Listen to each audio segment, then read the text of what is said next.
Seguimos con esta jornada de la Fundación Vicente Ferrer. Todo se transforma, nosotras también. Vamos a abordar una serie de experiencias de mujeres que han roto moldes en el mundo, en un mundo de cambio, y también en esta jornada finalizará con música. Al final de todo bajaremos y escucharemos a Ella Bean, así que cuando finalicemos no se vayan, se lo volveré a recordar. Vamos a conocer ya a todas estas mujeres y las vamos a ir llamando. Contamos en la mesa redonda de hoy con Diana de Arias. Ella es emprendedora y CEO de Decedario, que es la empresa cuyo nombre también es el juego de estimulación cognitiva para personas con diferentes patologías. A raíz de sufrir un daño cerebral adquirido, Diana desarrolló este método basado en el juego. Nos acompaña hoy. Si quieres puedes ir viniendo. Gracias, Diana de Arias. La periodista Pilar Almenar nos hablará del proyecto Impresas, que dirige. Se centra en un grupo especialmente vulnerable, en las mujeres en régimen de privación de libertad. Pilar, bienvenida, gracias.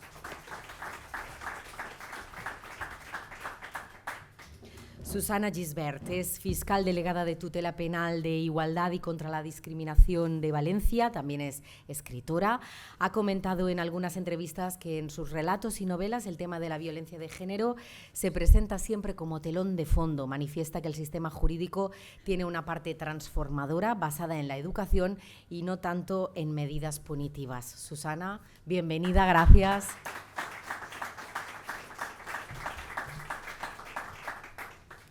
Y escucharemos también a Patricia Campos. Ella es voluntaria de Goals for Freedom, expiloto de la Armada Española y exentrenadora de fútbol. Es obvio que siempre le han gustado las profesiones y aficiones tradicionalmente masculinizadas. En una entrevista comenta que encontró muchas barreras en su entorno cada vez que debería enfocarse en alguna de ellas, pero eso no fue ningún obstáculo para que entrase en cada uno de esos ámbitos. Patricia Campos, gracias y bienvenida. Y bueno, aunque no ha podido estar aquí, tendremos su testimonio también a lo largo de esta mesa redonda en cada uno de los bloques y en cada una de las preguntas. Ella es Visha Ferrer, es directora del sector Mujeres de la Fundación Vicente Ferrer. Comenzamos contigo, Visha. ¿Qué tal? Muy buenas tardes. Hola a todos, a todas. Es un placer compartir este espacio con todas vosotras. ¿Por qué me han invitado a esta mesa? Porque aunque estamos a más de 7.000 kilómetros, Patricia, Susana, Puri, Diana y yo tenemos una cosa en común que nos va a acompañar durante toda nuestra vida, que somos mujeres, aunque el contexto de cada una de nosotras ha marcado nuestra historia de vida. Y estoy segura de que nos hemos confrontado a circunstancias muy diferentes. La discriminación patriarcal es una losa que cargamos todas las mujeres del mundo, independientemente de nuestro origen. Por lo tanto, pienso que problemáticas globales necesitan soluciones globales. Por eso estoy hoy aquí con vosotras, para que entre todas compartiendo nuestras experiencias y saberes, podamos crear un modelo de inspiración tanto local como global, que atraviese todas las fronteras y pueda inspirar a todas las mujeres del mundo. Gracias, Visha. Inspirar para actuar. Como bien ha dicho Visha, problemáticas globales requieren de soluciones también globales. El sistema patriarcal está presente en todas las sociedades del mundo y aunque se concreta de forma diferente en cada uno de los contextos, todas las mujeres es verdad que enfrentan dificultades específicas solo por el hecho de ser mujeres. El título de esta jornada, Mujeres para la Inspiración, surge precisamente de la necesidad de visibilizar referentes que nos inspiren para dar un paso al frente y pasar a la acción. Cada mujer, dentro de su ámbito y de su contexto, puede ser una fuente de inspiración efectivamente para otras mujeres, un espejo donde mirarse y un motivo para realmente pasar a la acción. Ese es el doble objetivo que persigue esta mesa redonda. Por un lado, analizar de forma conjunta las problemáticas de género que afrontamos las mujeres, por el hecho de serlo, tanto en España como en la India, como en el resto del mundo. Por otro, también conocer historias inspiradoras de mujeres fuertes, valientes, poderosas, el papel que juegan en el desarrollo también de las sociedades a través de la lucha contra la violencia de género, contra la discriminación social y, como no, económica, tanto en España también como en la India. Y vamos a lanzar esas primeras preguntas. Ya que estamos hablando de referentes, vamos a comenzar a entrar en materia, aunque os haré otra pregunta antes porque, como decía Visha, todas tenemos en común una cosa, que es el hecho de ser mujeres. Y ahí va la primera pregunta. Para vosotras, ¿qué significa ser mujer? Susana. Bueno, pues lo primero que hay que decir es que ser mujer no es lo contrario de ser hombre, que es muy importante. Hasta hace poco tiempo, los referentes, las mujeres que querían mostrar como referentes de alguna cosa, eran mujeres que imitaban las conductas de los hombres. Y creo que es muy importante que sepamos valorarnos como mujeres y como personas que tenemos unas características distintas. No podemos seguir admitiendo que lo positivo son los valores del hombre y lo negativo son los de las mujeres, ¿no? Y eso se va a estar en el lenguaje. Cuando a un chico le dicen nenaza, aparte de estar pues utilizando un insulto homófobo, están menospreciando, o sea, eres malo porque eres como una niña, ¿no? Y yo creo que hay que hacer valer precisamente lo contrario, que ser mujer es algo muy importante, es algo que nos marca de por vida y que nos tiene que marcar en sentido positivo. No, a mí simplemente comentar que parece una pregunta sencilla, pero me cuesta tremendamente poder responder a ella, porque veo el mundo desde la igualdad y desde a todos al mismo nivel como seres humanos, ¿no? Entonces, desde este punto, creo que hoy en día todavía hace falta todo ese trabajo y las mujeres tenemos que poner en valor nuestras capacidades y estar presentes en más lugares. Así que yo estoy orgullosa de ser mujer y poder demostrar que también valemos, que tenemos retos, tenemos ilusiones y tenemos proyectos que estamos poniendo en valor para que otras mujeres se inspiren y bueno, pues sigan adelante.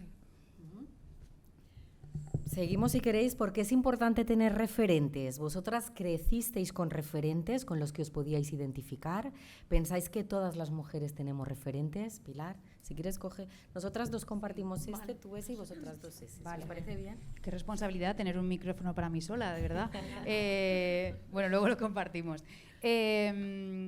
Yo, en mi caso, cuando pienso en referentes, por ejemplo, pienso en cuando era pequeña y tenía la oportunidad de soñar con qué quería ser de mayor. Hay mujeres en el mundo que no tienen la oportunidad con soñar qué serán de mayores, porque ya les viene dado casi obligatoriamente por el sistema lo que tienen que ser, ¿no? Serán madres, serán cuidadoras y no hay más. Esto es lo que serán. Serán mujeres, serán casadas. Entonces, cuando yo sí tenía la oportunidad de soñar con qué quería ser de mayor, yo me miraba en mi tía, por ejemplo, que era la primera mujer en mi familia que estudiaba en la universidad, o me miraba en mi abuela, que era modista y pagaba su cuota de autónoma y tenía su taller en casa, o me miraba incluso en mi madre, ¿no? Que la mujer trabajaba por cuenta ajena, pero ella también estaba generando un sistema educativo en casa en el que a mí me permitía ser, ¿no? y soñar con espacios con los que otras niñas no tenían la oportunidad de soñar, ¿no? O me apoyó siempre en los estudios, etcétera, ¿no? Yo creo que es imprescindible tener referentes porque te dan la dimensión del mapa, te dan las coordenadas en el mapa y a partir de ahí tú puedes empezar a soñar con romper esas barreras o no, pero sin esos referentes, sin esa visibilización de mujeres que han alcanzado determinados lugares, tú no imaginas, no te sueñas a ti misma ocupando esos límites del sistema. Y es imprescindible ver dónde empieza y dónde termina el mapa para querer ir más allá de esos límites. Entonces, creo que es completamente vital para nosotras que visibilicemos lo que hacemos, que nos hagamos presentes y que nos estemos a disposición de otras mujeres que quieren soñarse a sí mismas ocupando determinados espacios. ¿Cómo lo tuviste tú, Patricia? Porque claro, tú no tenías referentes en la Armada Española, no sé, no tenías referentes, pero quisiste ocupar esos lugares. Bueno, buenas tardes, buena vesprada, gracias y enhorabuena por todo lo que hacéis porque cambiáis la vida de tantas personas que es maravilloso. Nosotras en Goals for Freedom en África, en Uganda y aquí también en el Río, lunes, miércoles y viernes jugando a fútbol. Con mujeres víctimas de violencia machista, personas con problemas mentales, presos migrantes, lo intentamos hacer. Tenemos mucho que aprender de vosotros. Y gracias a la Generalitat per ayudar tan. Yo, referente es mi madre. Yo estoy aquí por mi madre porque ella siempre me apoyó en todas mis decisiones. ¿Quieres tocar la trompeta? Toca la trompeta. ¿Quieres jugar al fútbol? Juga fútbol. ¿Vols ser pilot? Sé pilot. Nadie me dijo, solo mi abuela, que era muy mayor, no juegues al fútbol, te romperá una cama, pareces un chico, eso no se hace. Mi madre siempre, sé lo que quiera ser, entonces gracias a ella es la persona que me impulsó a conseguir todos mis sueños. Pero como decíamos antes en una entrevista, es que los sueños es fácil de decir yo quiero ser, pero hay que levantarse a las 6 de la mañana y trabajar y trabajar y trabajar. Y cuando eres mujer o además eres lesbiana, como en mi caso, pues siempre tienes más obstáculos, pero yo de verdad que creo que cuando tú quieres algo desde el fondo de tu corazón, por muchas piedrecitas que te salgan en el camino, al final lo vas a conseguir porque es algo que quieres con muchísima pasión. Por lo tanto, yo el mensaje que me gustaría que la gente que está aquí o la gente que nos esté viendo, que de verdad que luchen por sus sueños, que crean en sí mismas, que con mucho trabajo y con mucha pasión las cosas salen adelante, independientemente, ¿no? También del sistema de tu país o lo que tengas en casa, que siempre puede ser más duro, como puede pasar en la India o en Uganda. Claro, hay veces que lo puedes tener más o menos sí. Difícil. Tanto en India como en España, como en el resto del mundo, existen numerosas formas de violencia contra las mujeres, como sabemos, y erradicarlas es un reto que debemos afrontar todas las sociedades. El programa desarrollado en la India, como hemos podido ver en el primer vídeo y que también nos ha explicado Sergio, se ha centrado en mejorar la atención a víctimas de violencia y discriminación a través de la potenciación del papel de la propia organización local. Se trata de fortalecer estructuras de asesoramiento y detección de situaciones donde las mujeres sufren violencia y discriminación. Algunas de las acciones que se han desarrollado, las hemos visto también, han sido el fortalecimiento de los Shagams, que son asociaciones de mujeres, no sé si lo he dicho bien, formación en género a todos los actores sociales involucrados también en el proceso de prevención. Hemos visto también a esos hombres que estaban ahí, lo contaban, detección y erradicación de la violencia de género, fomento del trabajo en red a través de la creación de órganos supracomunitarios. Y lo primero que vamos a hacer ahora es conocer de la mano de Visha también cómo se aborda, Visha, desde la Fundación Vicente Ferrer, la igualdad de género.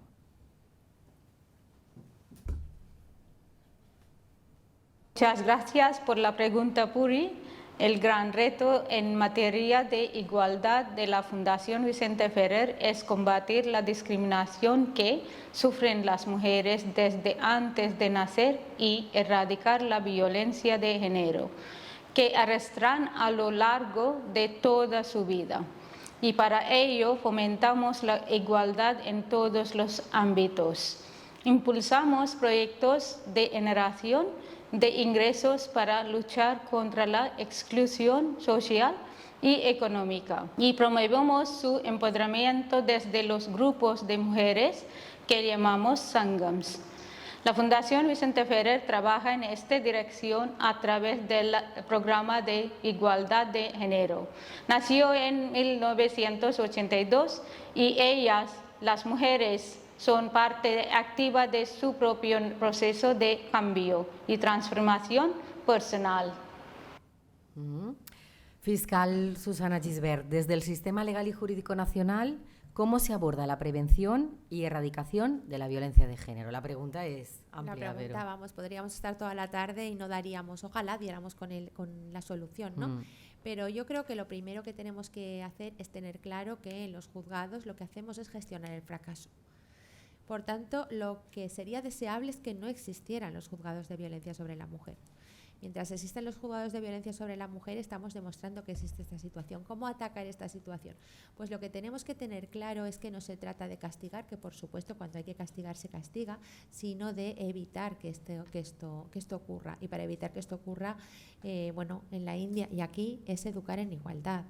En cada lugar, en las circunstancias, pero el machismo es la raíz de la violencia de género y una educación en igualdad es la que evita esa violencia de género. Muchas veces pues no le damos importancia a cosas como, no sé, chistes machistas, comentarios, y ahí es muchas veces donde nace todo. Si nuestros hijos y nuestras hijas están escuchando que nos reímos de determinado sketch o de determinadas cosas, y ahí tenemos una labor muy importante cuando llevamos la toga y cuando no las llevamos, ¿no? Que es hacer pues pedagogía, contar, formarse, informar y creer en que acabar con la violencia de género es algo que podemos conseguir, ¿no? Yo creo que lo fundamental es tener claro que aunque existan y siempre que existan víctimas, pero podemos llegar a un momento en que no existan, ¿no? No podemos nunca resignarnos a que esto tiene que existir. Claro, es que a veces parece un problema tan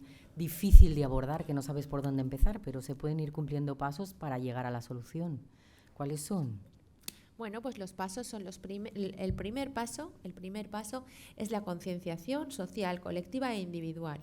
Si alguna persona es testigo o sospecha o sabe que alguien está sufriendo violencia de género, lo último que puede hacer es minimizarlo, mirar hacia otro lado.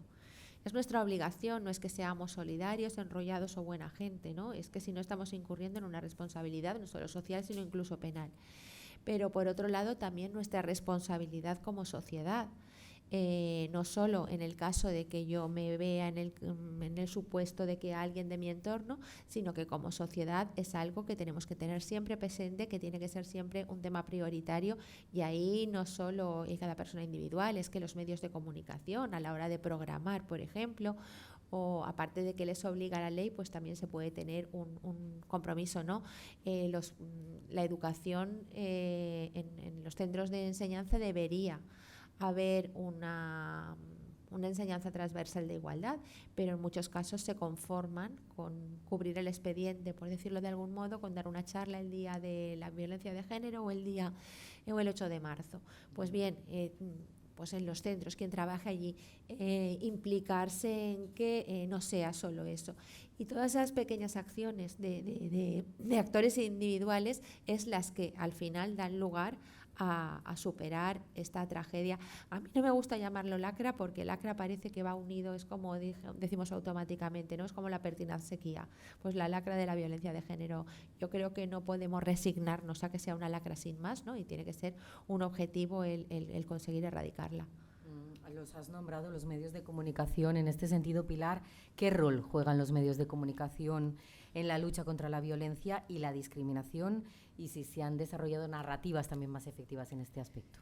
Sí, pues yo creo que los medios de comunicación tienen un papel también fundamental, especialmente en la representación y en la amplificación de determinados discursos, ¿no? Los medios de comunicación sí han estado generando nuevas narrativas para contar nuevas formas de ver el mundo y por supuesto se ha desarrollado el periodismo de soluciones y existen muchas técnicas periodísticas nuevas para visibilizar las cosas que se hacen bien, pero es verdad que todas esas cosas y todos esos discursos negativos, falaces, malintencionados, discursos de odio, de discursos de odio Susana sabe mucho más que yo, por supuesto, pero todos estos discursos de odio, la velocidad a la que se propagan las mentiras, las falsedades fabricadas ex profeso para generar determinado estado de opinión en la sociedad.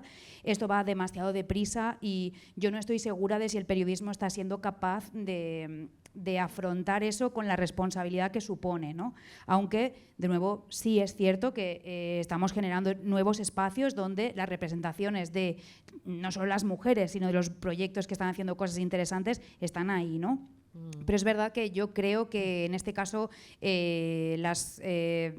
digamos, las corrientes que van a la contra están corriendo muy, muy deprisa y yo sí tengo una cierta preocupación sobre si el periodismo va a ser capaz en los próximos años de adaptarse a la velocidad de las falsedades, ¿no?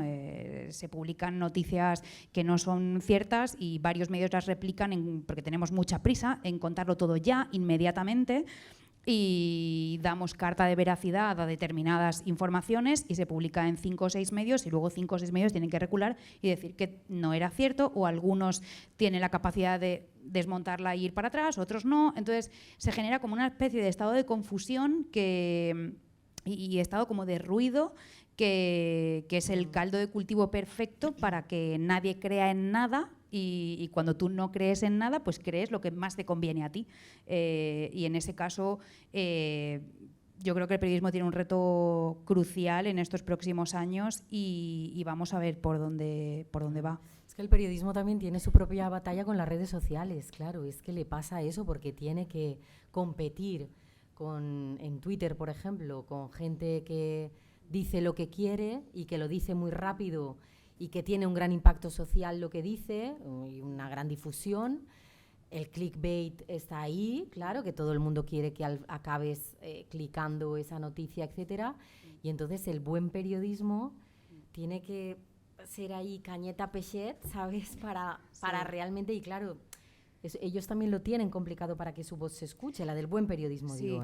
En los últimos años el periodismo está librando la batalla del prestigio, porque hasta hace no muchos años salir en prensa era algo prestigioso, exclusivo, meritorio, era casi un premio, ¿no? Que un medio de comunicación te pusiera un micrófono delante para cualquiera.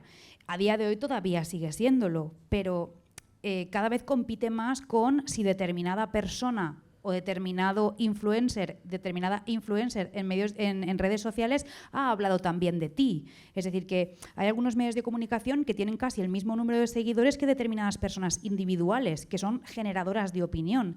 Entonces, claro, sí que existe esta dificultad para que el periodismo mantenga esta calidad y que se entienda del periodismo, por supuesto que se quiera pagar por el periodismo, que esta es otra cuestión, pero que se entienda que el periodismo es una profesión y que hay mucho trabajo detrás y según nos vamos equivocando en determinadas ocasiones, pues se nos pone más en cuestión, ¿no? De manera que, bueno, es un reto muy grande. ¿Y cómo puede hacer el periodismo ese papel de acabar con la discriminación y la violencia? Además de informando bien. Sí, yo creo que debemos ser muy conscientes de a qué discurso damos pábulo y a cuál no.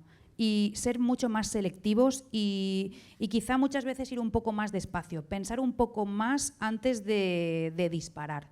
Esto es ir a contracorriente de las dinámicas del mercado actuales, ¿no? Del mercado informativo actual, que lo quiere todo y lo quiere ya. Pero creo que el periodismo solo puede contribuir a esto si piensa antes de lanzarse, como ha hecho siempre, y bueno, si consigue que la ciudadanía se interese por leer cosas más calmadas, que esta es otro reto, ¿no? La ciudadanía también ahora mismo quiere leer menos, quiere verlo en otro tipo de formatos. Entonces, el periodismo está librando como muchas batallas, pero creo que solamente desde la calma y el pensar antes de actuar es desde donde el periodismo puede contribuir a todo esto. Y Susana, ¿cómo ves tú cuando se crea la confusión de la que habla Pilar en las redes sociales, en el periodismo incluso, que también verás a veces en ciertas noticias, en ciertos artículos, que se habla mal de la violencia de género o mal de la discriminación, o cómo se abordan mal distintos temas, o incluso cómo se crea esa confusión que incluso llega a llegar a la negación?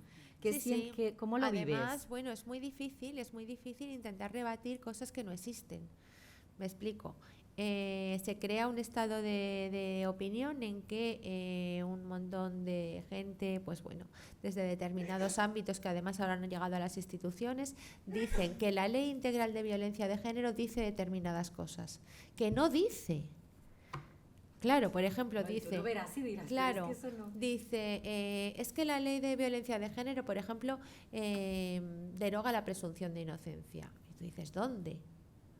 Y te dice, no, porque yo lo sé. Bueno, ya, pero lo sabes, pero ¿dónde lo pone? Porque yo te discutiría lo que dice, pero no te puedo discutir que no dice lo que no dice, ¿no? Entonces entramos en una especie de bucle surrealista. De conversación de... Entonces yo me acuerdo una vez que hice un hilo de Twitter lo leí. donde pues eso, en 10 o 12 tweets decía, dicen tal, intenté utilizar el mismo lenguaje de las redes, ¿no? Y la verdad es que fue muy, muy exitoso. A mí misma me sorprendió. De hecho, muchas veces, pero hay veces, pues eso, que hay que bajar al ruedo y tenemos que olvidarnos de los jueces, de los fiscales, que somos muy cultos, muy listos, muy estupendos, sabemos mucha jurisprudencia, porque eso le importa a la mayoría de la gente un pepino. Esto es así, que yo me sepa, pueda citar 14 sentencias del Tribunal Supremo, supongo que eso importa un rábano, a mí personalmente también. Lo importante es saber aplicarlas, ¿no? Y saber llegar a la gente y tener claro que la justicia a día de hoy no es una cosa ajena ni diferente, ni estamos en ninguna torre de marfil, ¿no? Que la justicia pertenece al pueblo y tenemos que administrarla para mejorar la vida de la gente. No podemos quedarnos, ¿no?, en voy a castigar esto es muy antiguo y es de otra época, ¿no? Lo hemos visto también en el vídeo que en la India se aborda desde una perspectiva comunitaria. Claro, en cada una de las comunidades, impactando en el grupo. ¿Cómo lo veis trabajarlo así también, incluso aquí desde España, tejiendo esas redes, incluso, Patricia? En mi experiencia, tanto en España como en África, en Uganda, es complicado porque nosotros, por ejemplo, las pachangas que hacemos de fútbol, viene gente de muchos países, vienen muchos hombres Marruecos, de África, que cuando yo me presento, ¿no?, que soy la responsable de las pachangas y los saludo, pues directamente a lo mejor no me miran. Y yo les explico, esta es nuestra pachanga, esto es Ghost for Freedom, si quieres jugar con nosotras tienes que respetarnos, eso es lo primero que puedes hacer. Entonces, yo creo que es gente que está esperando a lo mejor un visado, que no hace nada durante el día y su ilusión es jugar al fútbol de una forma gratuita, con gente. Entonces, el fútbol, el deporte es una herramienta tan fuerte que ellos hacen cosas que yo sé que no quieren hacer por el simple hecho de jugar al fútbol, que lo bonito sería que lo entendieran, ¿no? Claro. Para que todo fuera mejor, pero aún así conseguimos que jueguen con nosotras, que nos miren, que nos pasen la pelota. Eso aquí en España.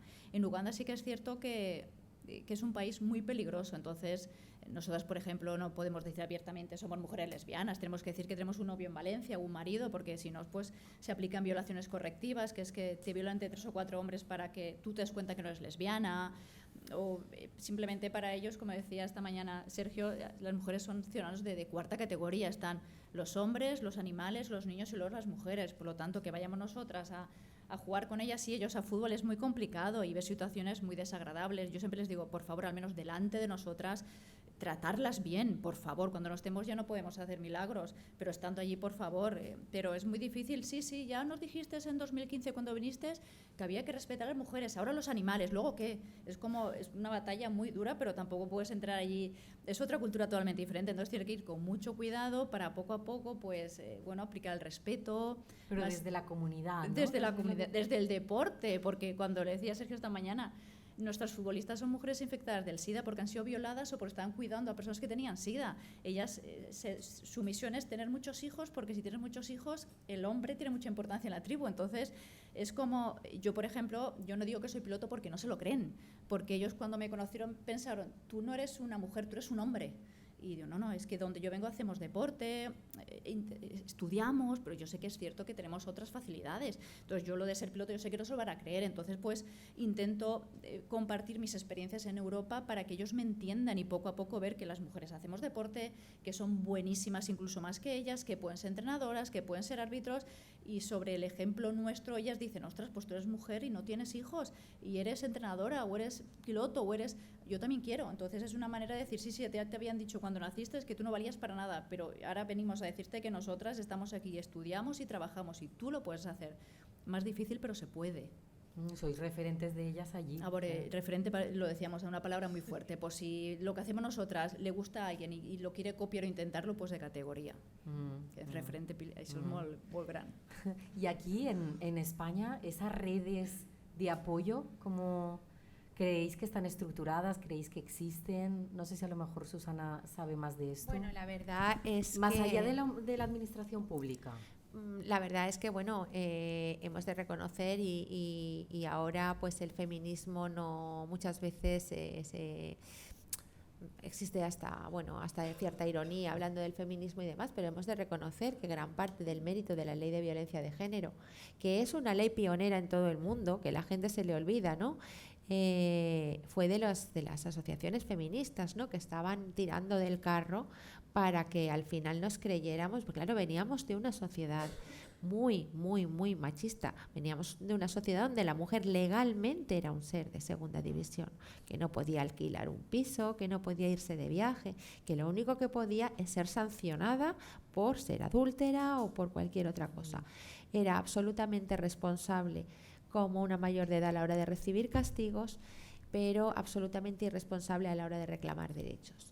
Y fue el movimiento feminista el que fue tirando del carro para precisamente lograr eso. Y a mí por eso ahora me da tanta pena todo este movimiento, toda esta unión, todo este consenso que había, que no podemos olvidar que la ley integral se aprobó por consenso, ahora impensable en ningún parlamento, porque vamos, es que incluso personas del mismo partido votan cosas diferentes por un quítame aquí estas pajas, pero entonces todos los partidos votaron a favor de la ley. Hubo una unanimidad, hubo un consenso que ahora pues echa mucho de menos, ¿no?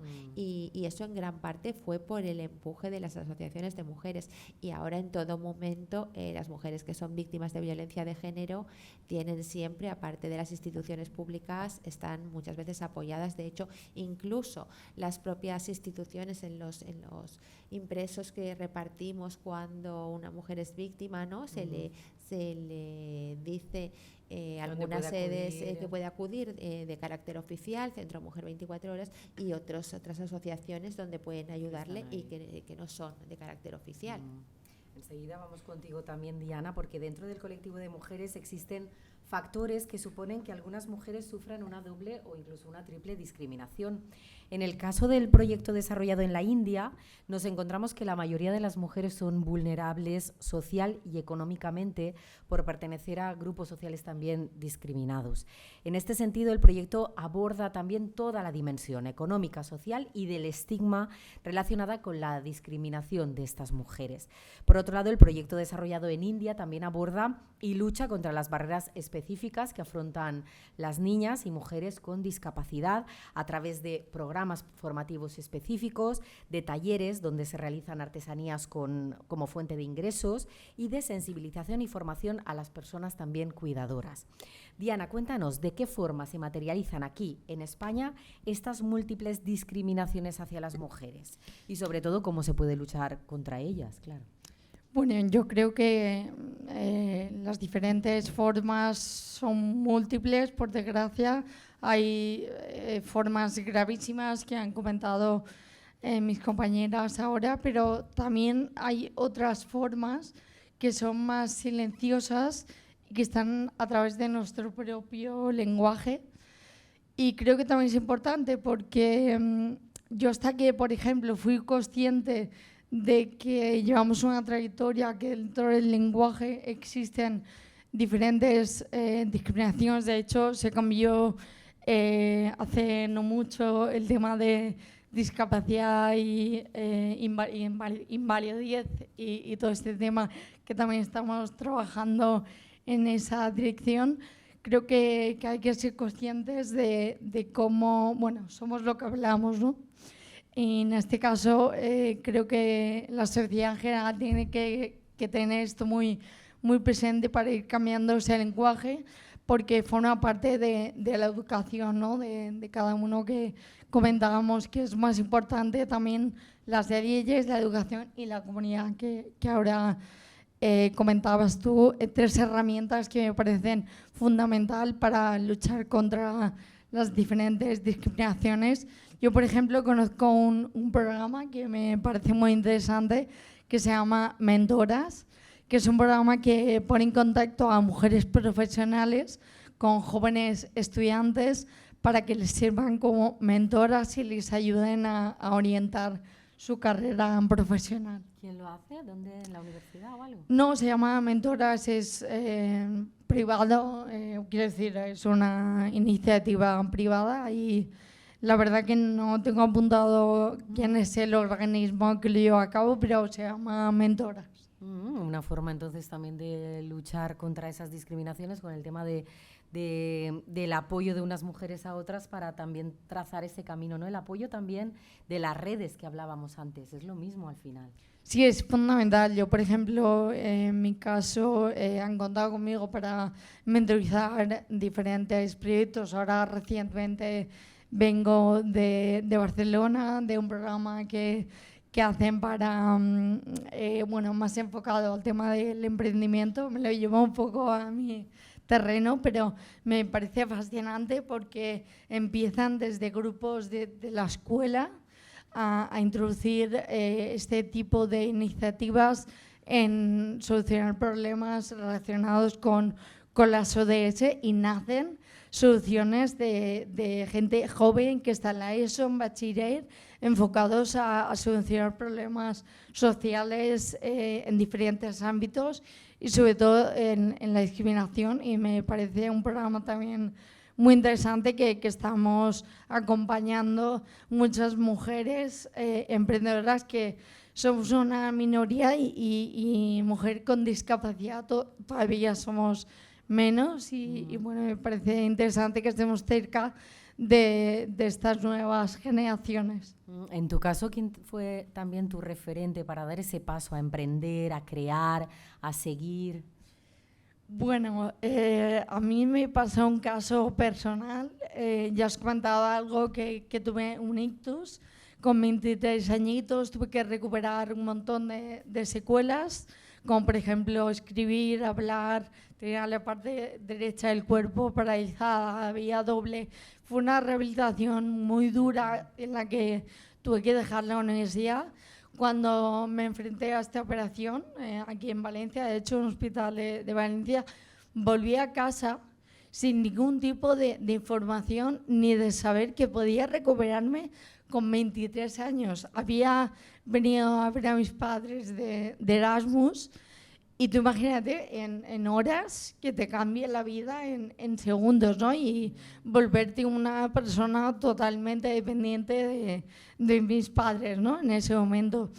Pues justamente, no recuerdo cómo, pero cayó en mis manos diferentes libros, entre ellos Silvia Abascal, que es una actriz, que cuenta también este viaje, que lo llama ella, ya tuvo un ictus, sí, de hecho en los premios Goya, y leí su historia y me di cuenta en ese momento que podía volver a retomar mi vida. Fue un punto de inflexión bestial y si no hubiera leído esa historia en ese momento, pues no sé si hubiera tenido esa energía, ¿no? O esa fuerza de decir voy a recuperarme, sé que hay una posibilidad. Luego habrá sido complicado porque habrás tenido que trabajar mucho, ¿eh? Lo que dice Patricia de levantarse todas las mañanas y hacer toda esa rehabilitación y etcétera, y luego mostrarte tan capaz como eres, ¿no? Mostrarte a los demás, porque si a las mujeres, yo que me dedico al mundo del fútbol y siempre tienes que estar demostrando que sabes, que puedes, que estás, que eres capaz, que estás retada, pero que no van a poder contigo, claro, en tu caso todavía debe ser mayor, ¿no? Sí, la verdad que el esfuerzo es bestial. Cuando me rehabilité yo creo que adquirí unas habilidades, unos conocimientos que ya forman parte de mi ADN. Y la verdad es que, bueno, ha sido un camino largo, tanto el de recuperación como luego el de emprendimiento, porque tiene sus luces, pero también sus sombras y bueno, tienes que estar convencida de lo que estás haciendo, sobre todo porque nace de aquí, ¿no? Como comentaba ella, esa pasión es el motor, ¿no? que te lleva a no tirar la toalla, a seguir adelante y sobre todo a levantarte cada día y ver que a través de tu trabajo estás ayudando a mejorar la calidad de vida de tantas familias. Pilar, ¿de qué forma, en tu caso, que las conoces muy bien porque has trabajado con ellas de cerca, de qué forma sufren las mujeres presas una múltiple discriminación también? Pues me he traído algunos datos que me gustaría compartir con vosotras para dar un poco de contexto, pero mientras responda a esta pregunta me gustaría hacer circular, Sergio, si te parece bien, me gustaría hacer circular en el público las revistas que editamos para que podáis ojearlas y curiosearlas, porque al final nadie mejor que ellas para hablar de sí mismas. Estoy yo aquí hablando sobre ellas porque ellas no pueden estar aquí, así que bueno. La primera limitación que viven las mujeres reclusas es la invisibilidad. Las mujeres, o sea, yo no sé si aquí alguien se imagina cuántas personas reclusas hay en España y cuántas personas de estas son mujeres, qué porcentaje. Yo tampoco lo sabía hasta que empecé este proyecto, no os lo reprocho, no tenía ni idea. Y fue cuando lo supe, cuando empecé a imaginarme qué estaba pasando ahí, ¿no? Y luego, por supuesto, me informé. En 2023... según instituciones penitenciarias, había en España 56.403 personas reclusas. 56.403, de las cuales 7,06% son mujeres. 7,06%. Esto significa que el 93% de las personas que están en prisión son hombres. Independientemente de las causas por las que estén allí, es un hecho que las mujeres son una minoría entre la minoría en las prisiones, y además no tenemos ni idea de quiénes son las personas que están en prisiones, por lo tanto ellas son invisibles dentro de un colectivo que es completamente invisible, ¿no? Cuando una mujer entra en prisión o tiene que entrar en prisión, se decreta para ella entrar en prisión, una de las cosas que sufre casi inmediatamente es una deslocalización, por el hecho de que no en todas las comunidades autónomas existen centros penitenciarios con espacios dirigidos a mujeres, que puedan acoger a las mujeres. No hay prisiones de mujeres o no hay prisiones de hombres con módulos de mujeres, que es el caso de la prisión de Picassent. Es por eso que muchas de ellas, cuando tienen que ingresar en prisión, tienen que cambiar de comunidad autónoma para ingresar en prisión, lo que supone un desarraigo de su familia, que será mucho más costoso ir a visitarlas, etcétera, solo por el hecho de ser una mujer, independientemente del delito que tenga, ¿no? Dentro, por supuesto, las prisiones están diseñadas para los hombres. La arquitectura es una arquitectura pensada para la contención. Los talleres de reinserción están pensados y existe más oferta para los hombres que para las mujeres. Existe incluso, según el informe de Salud Mental y Prisión de la asociación AMBIT, que os recomiendo mucho seguir, lleva 3 años publicando este informe, existe incluso una sobremedicación de las mujeres dentro de prisión, por el hecho de que manifiestan más sus dolencias o comunican más que sienten, y por lo tanto se les sobremedica, según este informe. Os animo mucho a leerlo con detalle porque os he trazado una línea como muy gruesa ahora mismo, ¿no?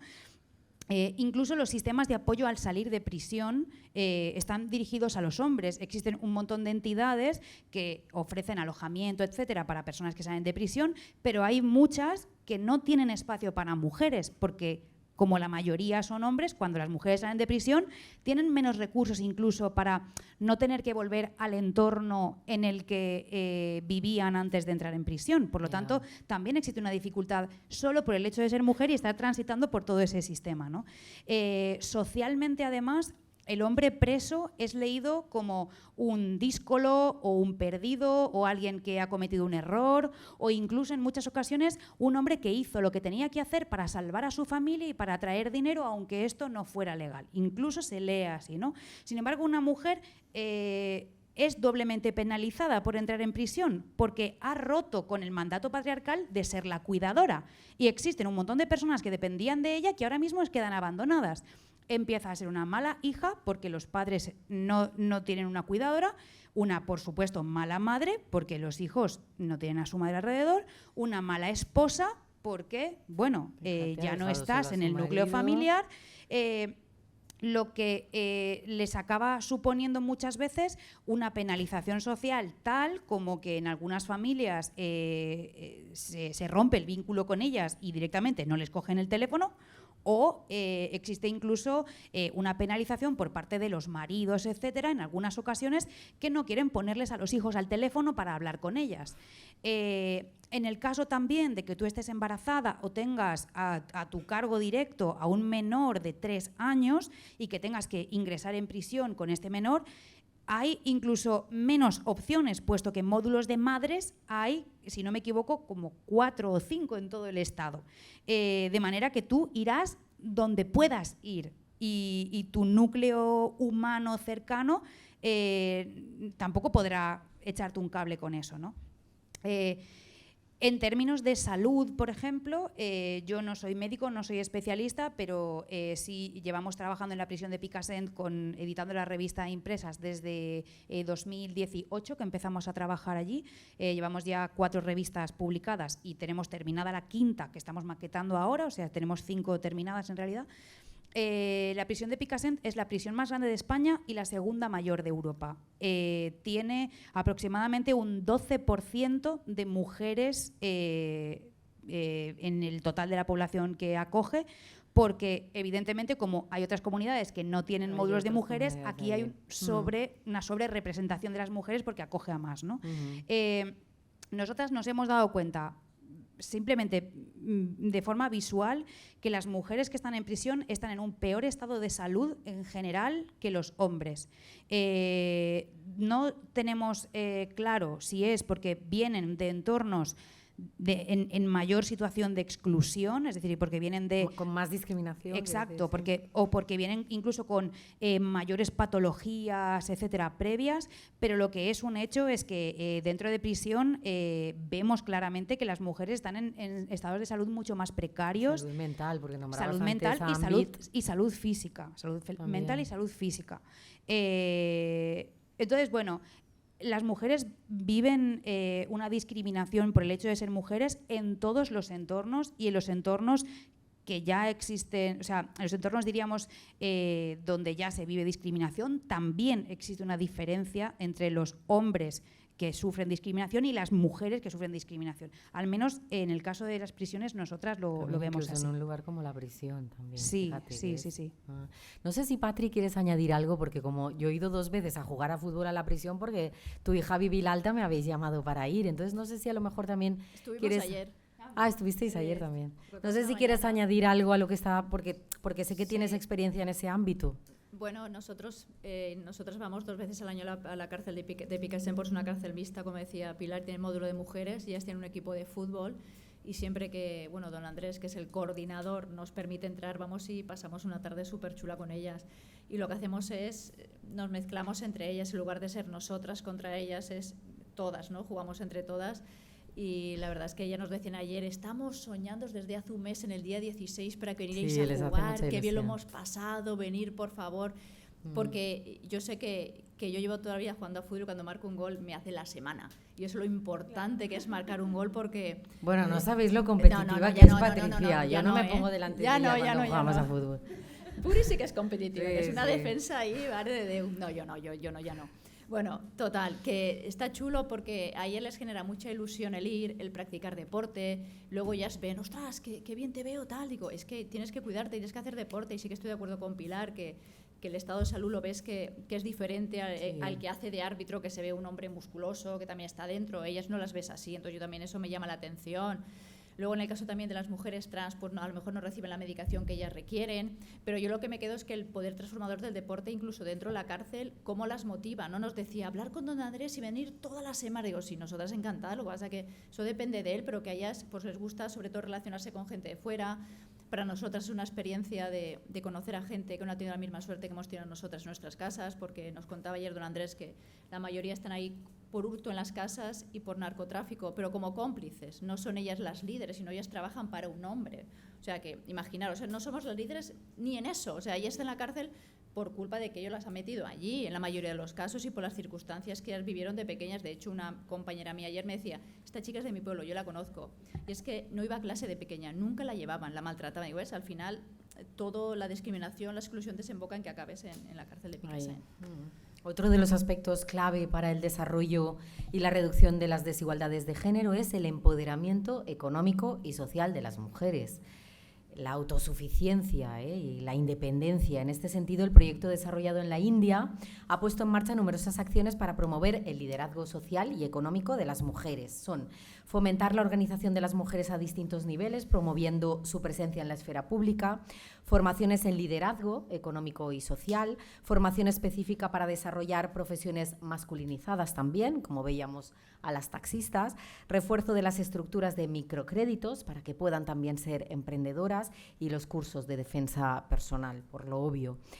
Vemos como algunas de las cosas que se apuntan también ocurren aquí, por lo que es un problema global de lo que nos hablaba Visha al principio, los problemas globales que requieren también soluciones globales. Volvemos a la India, Visha, desde la Fundación Vicente Ferrer, ¿cómo se promueve el empoderamiento económico de las mujeres en la India rural? Comenzaré diciendo que hoy las mujeres en la India rural saben que vencer la discriminación pasa por su capacidad de ser autónomas y de mejorar sus condiciones socioeconómicas. Tener un rol activo es una de las claves para que tomen conciencia de sí misma y de sus derechos. Por ellos, los grupos de mujeres han sido una de las herramientas fundamentales para tal propósito, dando resultados óptimos. Con el programa de igualdad de género, los esfuerzos se traducen en fortalecimiento mayor, autoconfianza, un gran grado de independencia socioeconómica y una gran dosis de dignidad personal. Gracias, Visha. Capacidad de ser autónomas, tener un rol activo.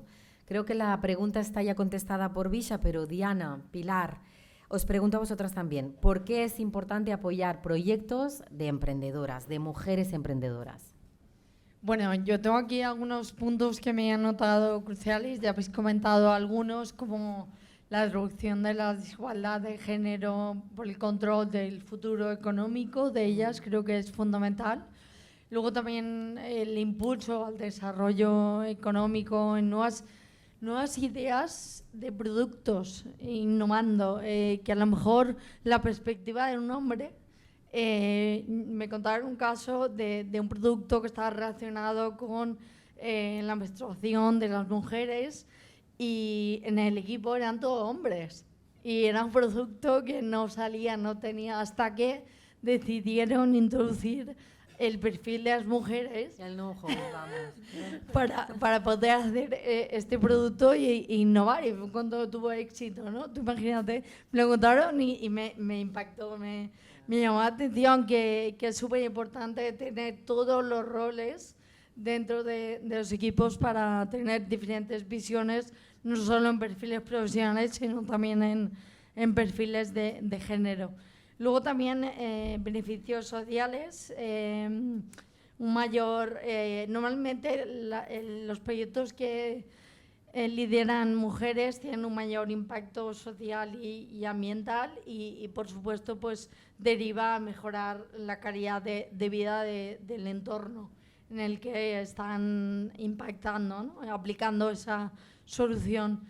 Luego también me ha notado romper esos estereotipos, ¿no? El visibilizar el talento y las capacidades de las mujeres. Y por último, el impacto en las próximas generaciones, que me parece fundamental, lo comentaba antes, que nos convertimos también en agentes del cambio para un futuro más iterativo. Espejos en el que mirarse, referente. Pilar. Sí, yo creo que apoyar los proyectos de mujeres emprendedoras no debería ser visto como un acto caritativo o como un acto de bondad y de magia y brilli, ¿no? Es una cuestión de pura justicia social. Es decir, somos el 50% de la población y negar la existencia del 50% de la población es una pérdida de valor. Punto. Es así. O sea,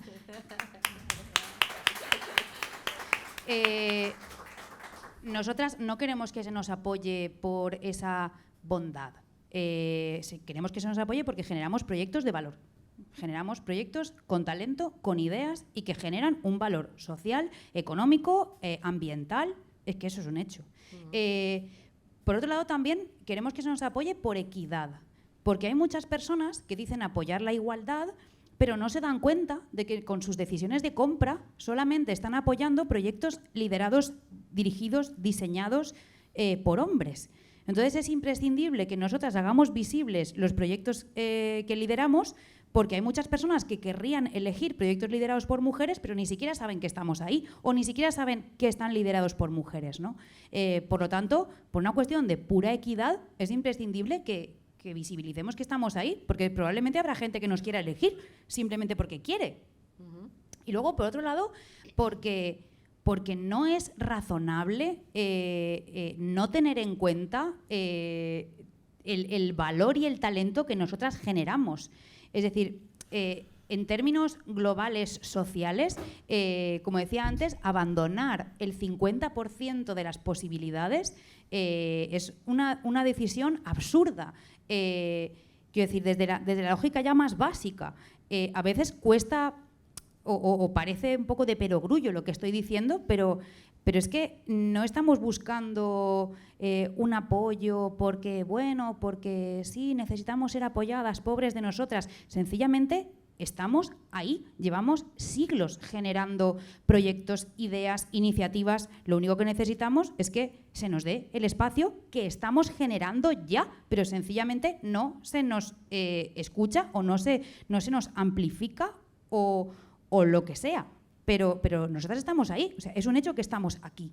Así que, bueno, me parece que por lógica aplastante, por equidad y porque es un absurdo no tenernos en cuenta, deberían apoyarse en proyectos liderados por mujeres. Has dicho algunos de los obstáculos, porque la visibilidad, etcétera. ¿Qué dificultades específicas encuentran las mujeres a la hora de emprender? Es que lo acabas de decir, pero por si lo quieres desarrollar. Sí, en mi caso lo que he notado es que muchas veces existe una falta de credibilidad en nosotras. Antes lo decía Diana, tenemos que decir 2 veces o 3 veces la misma cosa para que se nos escuche solamente una.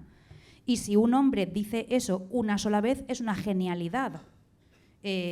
Nosotras a lo mejor somos como muy reiterativas. Mira qué pesada con la idea que está diciendo esta chiquita. Pero de repente la dice un señor y es una genialidad y es maravilloso. También tenemos incluso derecho a ser mediocres. Hay centenares de libros escritos por hombres que son libros que pasarán sin pena ni gloria porque son libros o cualquier tipo de creación o empresas que fallan lideradas por hombres. Es que nosotras también tenemos derecho a participar de los fracasos, porque y más en el entorno emprendedor, Diana y yo sabemos que fracasando es como se crea de verdad una empresa o un proyecto viable. Y además en ellos siempre es como, y fracasó, y luego mira lo que ha hecho y tal. Y en ellas es y en nosotras es, mira, no le salió, normal. Quiero decir, es una cuestión de lectura de lo que hacemos, porque nos ocurren las mismas cosas que les ocurren a ellos. Sencillamente es cómo se lee lo que nos pasa, ¿no? Y cómo se leen nuestras ideas y cómo se leen nuestros liderazgos. O como decía Patricia, yo llego allí y dicen, bueno, esta señora organiza el partido, sí, eso será lo que dice ella, yo estoy esperando al señor que organiza el partido. Entonces, es una cuestión muchas veces de credibilidad. Ya no es que tu idea sea mejor o peor, es que no es escuchada, ¿no? O es como opiada. Entonces, yo creo que esa es una de las mayores dificultades que tenemos nosotras. ¿Dificultades? Bueno, en mi caso, hablando desde el punto de vista de discapacidad, si eres mujer, todas las que ha dicho ella, y además tenemos algunas barreras y obstáculos que enfrentamos frente a mujeres que a lo mejor no tienen este tipo de limitaciones. Por ejemplo, por comentar algunos datos, hay mayor tasa de abandono escolar que las mujeres sin discapacidad y menos oportunidades para acceder a la educación superior y la formación profesional.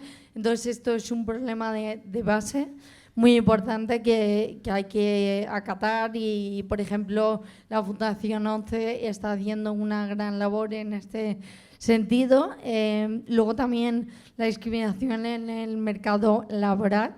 Hay una tasa de desempleo mucho más alta y solemos ocupar puestos de trabajo precarios y mal remunerados.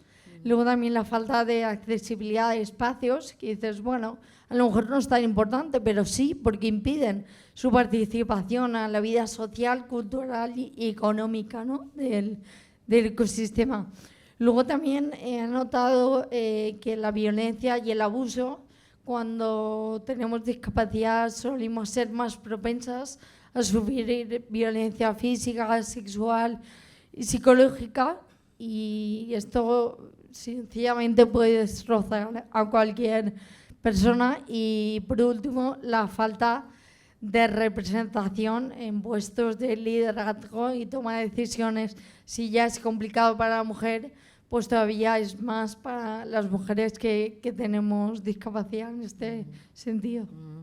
Cuando hablas del liderazgo y he visto a Susana cuando hablaba a Pilar diciendo que sí, asintiendo, digo, Susana, tú eres fiscal y te encuentras que esa falta de escucha, de atención, etcétera, fíjate. Sí, mira, te voy a contar un ejemplo que se entiende perfectamente. En Valencia somos ahora mismo, hay 6 juzgados, antes había 4, de violencia sobre la mujer, más 18 partidos judiciales, cada uno con un juzgado de violencia sobre la mujer.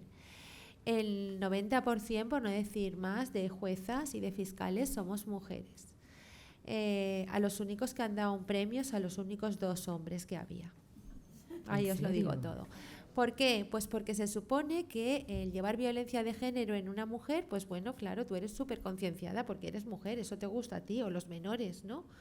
Pero el hombre, encima que es juez, encima no se dedica a las cosas de dinero ni nada, se dedica a lo de las mujeres. Madre mía, es que es verdad. Y esto, Fíjate, que parece una broma, es ya, una broma de muy mal gusto, sí, pero es total. real. Es real. Es real, fíjate. No quiero decir yo que estén mal premiados ni que no tuvieran mérito. Por supuesto que sí, probablemente el mismo que cualquiera de sus compañeras. Y repito, el mismo que cualquiera de sus compañeras. Es mucha casualidad que, aunque sea estadísticamente, narices les toque a los 2 chicos. Ya. Pero es que a mí me ha pasado con gente teóricamente muy empoderada, que nos hemos ido a una charla y me han dicho, bueno, pues vienes tú de fiscal, pues búscame algún juez. Digo, sí, mira, pues mira, va a venir mi jueza tal.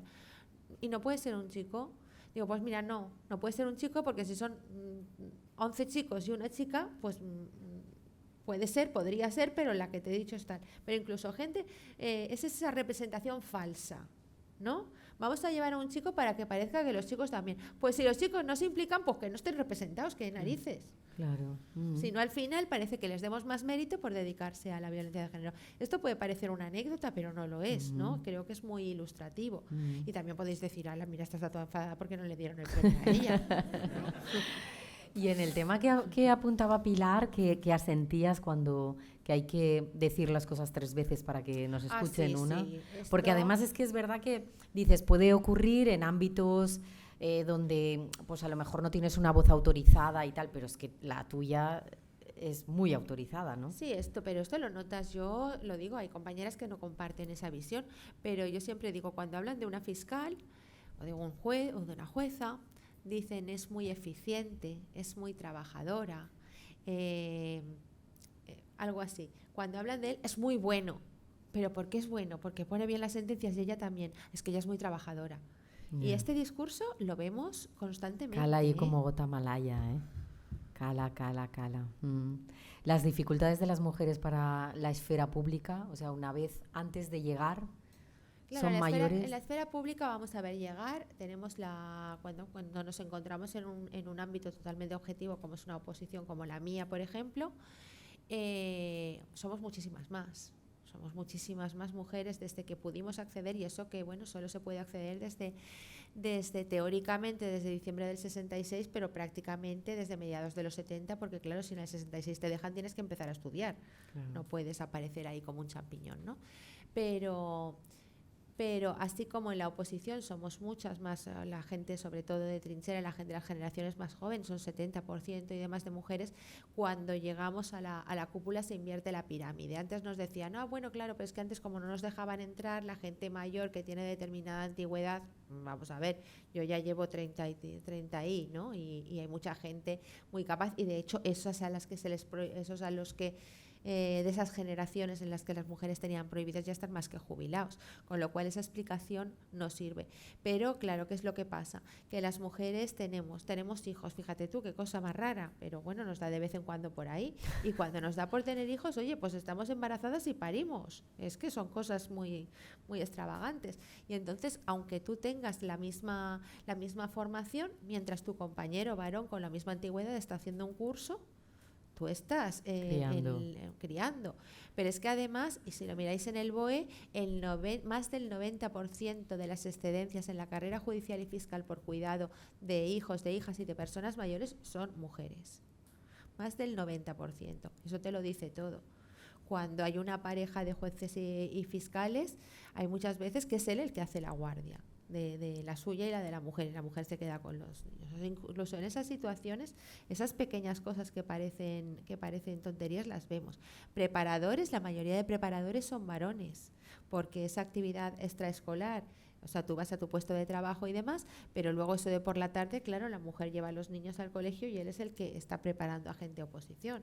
El que se forma son los hombres. Entonces, aun cuando accedemos a la oposición en una condición de igualdad y que somos muchas más, luego en la cúpula, por todas esas cosas y esos méritos, al final hay mucho más hombres. Exactamente como presidentes del Tribunal Superior de Tribunales Superiores de Justicia solo hay una mujer, que es valenciana, que es la de la Comunidad Valenciana.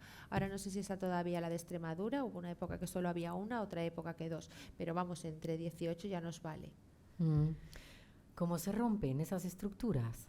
Bueno, pues tan pegadas a la piel. Pues esas estructuras hay que ir rompiéndolas. Nosotras mismas también tenemos que ser actrices de nuestra propia... O sea, no conformarnos con todas esas cosas, con admitir estos roles, con trabajar. Ya he llegado, ya tengo un trabajo. Porque esto sin tener miedo a los prejuicios muchas también veces de los lo que demás, pasa, ¿no? bueno, pues yo ya he llegado, ya tengo un trabajo, yo ya me conformo con tener mis guardias, mis cosas, no quiero más, no... las mujeres a veces pecamos de falta de ambición porque tenemos ese síndrome de la impostora del que hablaba alguien antes, ¿no? Como que no nos creemos que valemos tanto. Pero claro que sí, ¿no? Y eso somos nosotras primeras las que tenemos que hacerlo, y poco a poco, porque además es que entramos en un círculo vicioso. Si quienes deciden en los centros de poder, el Consejo Fiscal, el Consejo General del Poder Judicial, son la mayoría hombres, siempre van a elegir a hombres. Quienes deciden son mujeres, pues siempre van a atender, ¿no? Y esto pasa. Pero es que si pensamos, por ejemplo, claro, el movimiento se demuestra andando. En el Tribunal Constitucional hay 2 mujeres. Si el tribunal que tiene establecido luchar contra la infracción de los derechos fundamentales incurre en un derecho el que está diciendo a todo el mundo que tenga por lo menos un 40% de mujeres, no lo tiene, pues claro, es lo que hay. Y tampoco estoy enfadada porque no me nombraron magistrada, que conste. Claro, de predicar con el ejemplo, claro, es que ahí tampoco se da. Y Patri, cuéntanos tú, Patricia, cómo se desarrolla el talento de una mujer en profesiones masculinizadas, como en tu caso, cómo lo viviste también en esa esfera pública que supuso ser piloto y además, bueno, a mí me lo has contado muchas veces, pero ellos no lo saben. Bueno, yo soy de un pueblo pequeño, es Onda, en Castellón, y no tengo familia militar ni familia piloto, pero yo quería ser piloto, y cuando lo contaba a mi abuela, que bueno, yo era pequeñita, le decía, abuela, yo voy a ser piloto, y ella me decía, no, tú azafata, y digo, no, abuela, piloto. Claro, entonces cuando la tenía medio convencida, iba a la iglesia con sus amigas, volvía, no, Mandy, que no, que tú, azafata. Digo, abuela, que no, que bueno, tenía yo unas guerras con ella. Al final, ella murió el 5 de junio de 2005 y me hice piloto a finales de junio de 2005, no me vio. Pero realmente sí que es cierto que la oposición eran unas 300 personas y había 2 plazas y éramos 4 chicas. Y lo que decíamos, tienes que estudiar y trabajar, es una oposición. Entonces yo me metí en una de las plazas y luego me destinaron en España el 7% de pilotos son mujeres, civiles y militares somos un 3%. Entonces, que fíjate, todavía es bajo. No, es que yo me fui de la Armada. En tu época, no, yo me fui de la ¿cuántos Armada. años hace? Yo entré en el 2005 y me fui en el 2016, 2005. Pero es que estamos en 2023 y no hay ninguna mujer piloto de reactor de barcos como yo era. O sea, es que ninguna ha sido tan tonta como yo para meterse allí. Pero es cierto, ¿no? Que te sientes sola y te sientes un poco como, ¿qué he hecho yo para que yo no tenga las horas de vuelo que el jefe le da a su colega? O sea, ¿qué he hecho yo? Yo quiero volar. ¿Quieres volar? Ahora hay tormenta. Era como... Yo estaba ahí porque yo quiero volar, pero sí que es cierto que era como la piloto que hace 10. pero tú coges práctica volando. Pero nunca era yo la elegida para volar o con él o volar sola. Era, tú no querías volar, Patricia, ahora volar. Yo volaba porque quería volar, pero en diferentes condiciones. Claro. Y estoy aquí, nunca me pasó nada, pero sí que es cierto que ves, se acaba el mes y dices, un piloto tiene 40 horas y yo tengo 12, ¿cómo es posible? ¿Cómo voy a ser yo como él? Por eso él es tan bueno, porque tiene más horas de vuelo que yo, porque tú se las das, o sea, claro. Era como, pero yo estaba sola, no había ninguna mujer oficial, pero ninguna, había una médico, una psicóloga, una abogada, por allá, pero en los barcos yo estaba sola, entonces era como, ¿dónde iba a recurrir yo? Y si una vez levanté, oye, aquí, eso son cosas tuyas, esto es lo que hay. Entonces era como, madre de Dios, era una batalla totalmente perdida. Y luego ya me fui por otro sector que me gusta mucho, que es el fútbol, a Estados Unidos. Y bueno, sí que es cierto que dejé de volar reactores, ahora vuelo avionetas porque nadie te va a alquilar un reactor, pero sigo disfrutando del vuelo a mi manera. Y respecto al fútbol, a día de hoy, tú vas a un campo de fútbol, ¿tú que eres la maquilladora? No, yo la comentarista, no, que ahora las mujeres pues, podéis hacer lo que queráis. No, sí, pasa.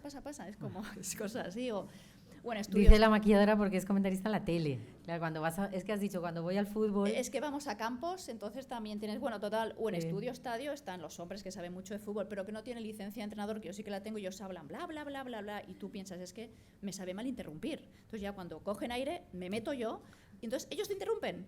Entonces es como, pero tú di ya, pero es que a mí me sabe mal interrumpir, pero a ellos no les sabe mal interrumpir. O en la radio en Apun, que los adoro porque fueron los que me dieron la oportunidad, penalti, fulanito, ¿tú qué opinas? Bla. Y pasa la jugada. Y yo digo, oye, Fermín, que yo también estoy aquí, que a mí también me pagáis, déjame que opine. Sí, Patricia, por favor. Es como, oye, es que estás ahí, pero como no te fuerces a meterte, y para mí me es violento meterme a la fuerza. Pero digo, si me tienes ahí, úsame.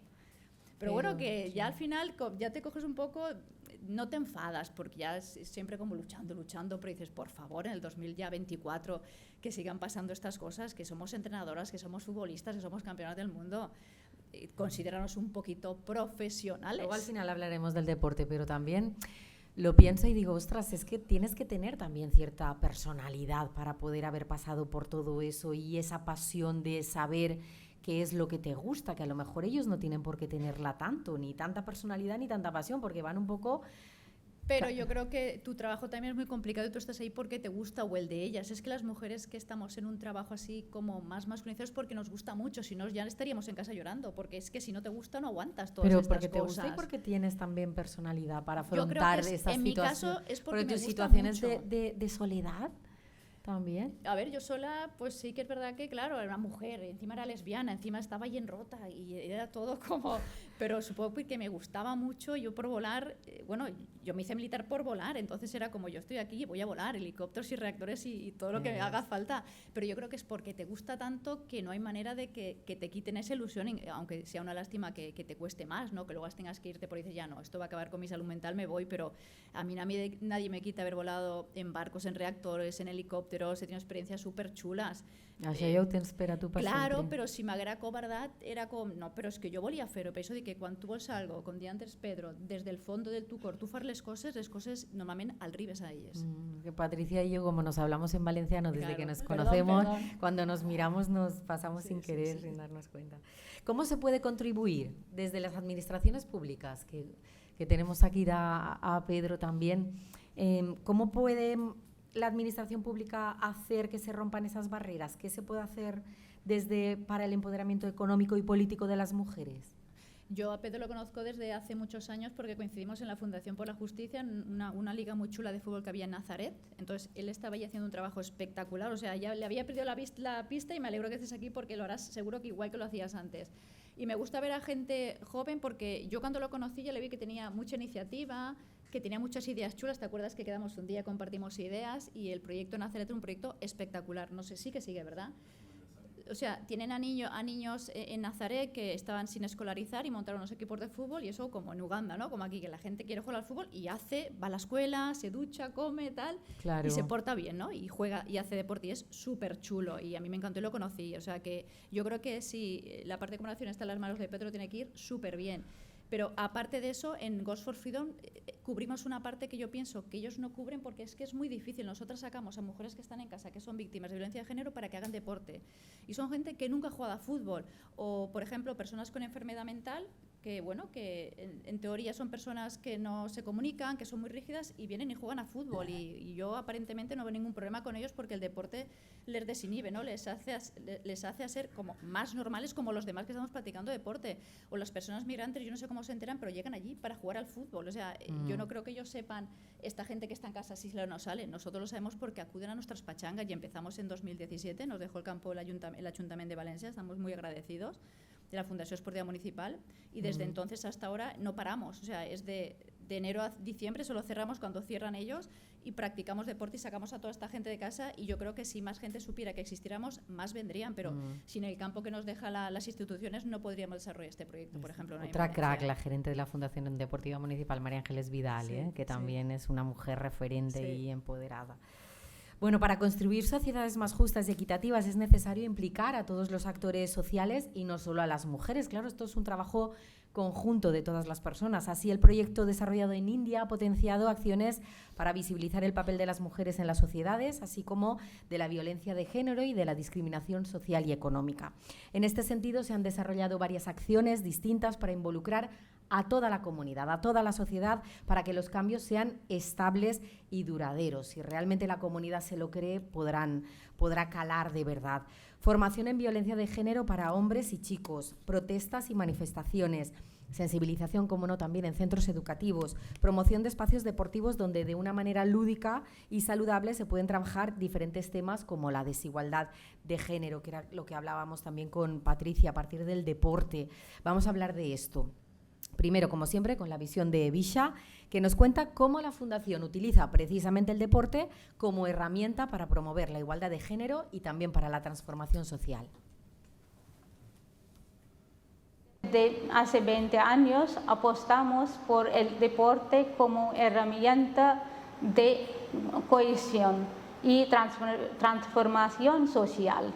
El deporte ha demostrado ser en la India rural un medio muy eficaz para fomentar valores como la diversidad, el respeto, la igualdad, la solidaridad y la confianza entre los grupos más vulnerables, niñas, jóvenes, mujeres y personas con discapacidad. Hoy podemos decir que este tipo de iniciativas contribuye a la reducción de desigualdad de forma notable y exitosa. Muy bien, me dicen que tenemos que ir acabando, pero queda este bloque del deporte que, como hemos ido hablando de él, lo hemos ido repasando.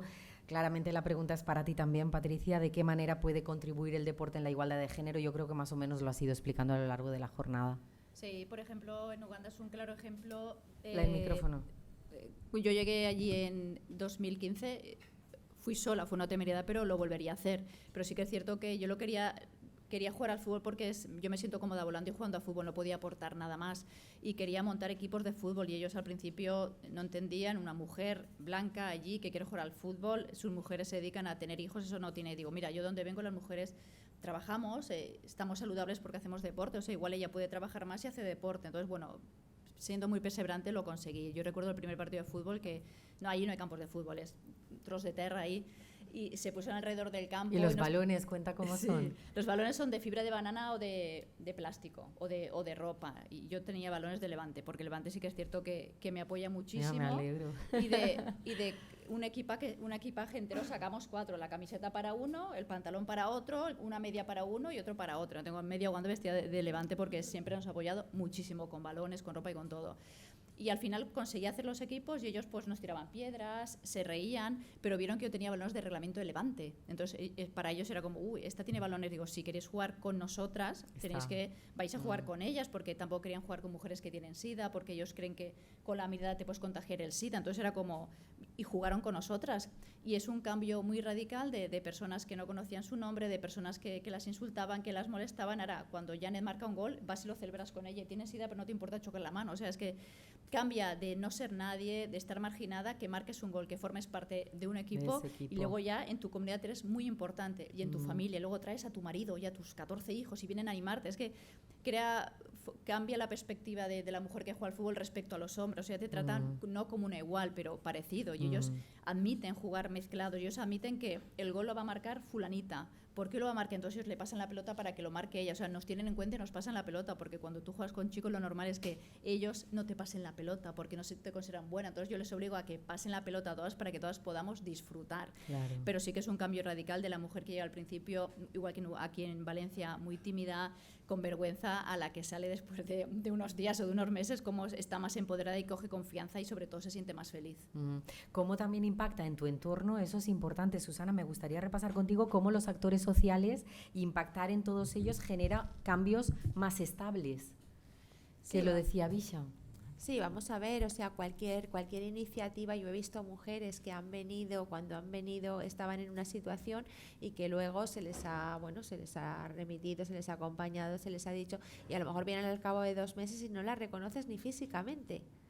Fíjate. Ni físicamente, o sea, es una mujer que habla mucho más alto, que ya no tiene, hay veces que tienen en la violencia de género, puede ser que con los delitos de odio son los únicos delitos que producen vergüenza a la víctima, cuando tendrían que producir vergüenza al autor, ¿no? Entonces, pues bueno, cuando después de trabajar con ellas, después de eso, ya no sienten vergüenza, o sea, ya comprenden que el que tiene que avergonzarse es el autor, no ella, que ellas no han hecho nada para merecer eso, que no son menos ni son víctimas de violencia de género porque se han dejado, que eso también es una cosa muy... Entonces, pues todos estos cambios, la verdad es que son muy, muy, muy visibles en muchos casos, o al menos en casos, yo chicas que he visto de un día y luego venir pues al cabo de 2 meses. Incluso os voy a contar una anécdota muy, muy pequeña, pero que es muy chula. Yo estaba en la cola de Mercadona, todavía llevábamos mascarillas, ¿no? Era la pospandemia. Y una mujer se me acerca y dice, ¿te puedo dar un abrazo? Y yo dije, ostras. Me miré el bolso y estas cosas que hacemos mal. Y me dice, es que tú no sabes quién soy. Dice, pero yo soy una de tus víctimas y que es que cuando te veo entrar en el juzgado sé que todo va a ir bien. Claro, yo oí eso y dices, jolín, ¿no? Y es verdad que no la reconocí porque estaba muy cambiada. Porque normalmente te suena, ¿no? Y bueno, pues estas cosas son así, no pasan todos los días, porque si no, no podríamos con las emociones, ¿no? Claro. Pero pasan. Y ya vamos acabando con Pilar y con Diana. El papel de la educación, de la cultura, de las artes en la lucha contra la violencia y contra la discriminación, ¿cuál es? Y aquí ponía también las redes sociales, pero bueno, como lo hemos comentado al inicio también. Sí. Bueno, el papel de la educación, quiero decir, es una obviedad, es completamente imprescindible y cada vez debemos revisar más qué tipo de estándares estamos ofreciendo, estándares educativos, o el lenguaje que utilizamos con las personas más pequeñas, ¿no? Las niñas, los niños, las niñas. Es decir, que ahí hay un primer reto muy grande en empezar desde el principio, y no tanto que, por supuesto, también educar a las personas más mayores, sino yo creo que en el trabajo con las personas más pequeñas ahí hay un reto muy, muy grande si queremos sembrar algo grande para el futuro. Claro. Y creo también que es imprescindible trabajar con los hombres y acompañar a los hombres que muchas veces no entienden, se sienten amenazados, se sienten agredidos. Muchas veces nos toca hacer una cierta pedagogía con ellos y decirle, mira, tu forma de explicar esto a veces cuesta mucho, a veces perdemos mucho la paciencia con esto porque nosotras lo vemos tan evidente y tan obvio que tener que explicar cosas tan absolutamente básicas a veces nos pone de los nervios. No te voy a engañar, pero sí que es verdad que hace falta un acompañamiento y un pensar estos proyectos y pensar esta educación y esta participación de los hombres en el cambio de reflexión y el cambio de paradigma, porque es imprescindible. Ellos son también el 50% de la sociedad y por mucho esfuerzo que hagamos nosotras, si ellos no están dispuestos a escuchar, como mínimo escuchar, es mucho más complicado. Diana. Bueno, un poco que añadir. A mí me ha parecido fascinante que nos hayan acercado un mundo diferente al que vivimos aquí para saber cuál es toda la labor que están haciendo, por replicar esos modelos en diferentes contextos. Para mí ha sido todo un aprendizaje ver estos vídeos, esta experiencia. Ojalá haya oportunidad de poder ir a vivirlo en persona. Pero bueno, creo que la cultura y compartir todo esto creo que es fundamental, y la labor de la Fundación está, yo creo que trascendiendo fronteras, pero de allá para acá, creo. O sea que gracias. Gracias, Diana. Llegamos al final. Antes de acabar, ¿qué mensaje os gustaría dar a todas aquellas niñas y mujeres que os están escuchando? A ver, Bisha primero, ¿qué nos dice?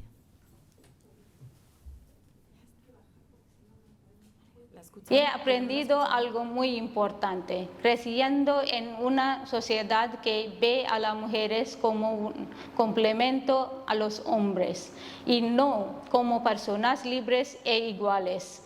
He aprendido que solo puedes luchar por tus derechos si los conoces, que contar con apoyo y oportunidades marca la diferencia. Voy a despedir ya porque me dicen que nos tenemos que ir, pero quiero, por favor, dar las gracias a Diana de Arias, a Pilar Almenar, Susana Gisbert y Patricia Campos, y sobre todo a Julia Trevisan y a Blanca Moreno, que además hacen un trabajo extraordinario y han hecho un trabajo muy bueno en esta mesa redonda. Sergio Moratón y todas las personas que habéis venido, muchísimas gracias. Nos trasladamos a ver y a escuchar a Ela Bin, se llama. Gracias, muy buenas tardes.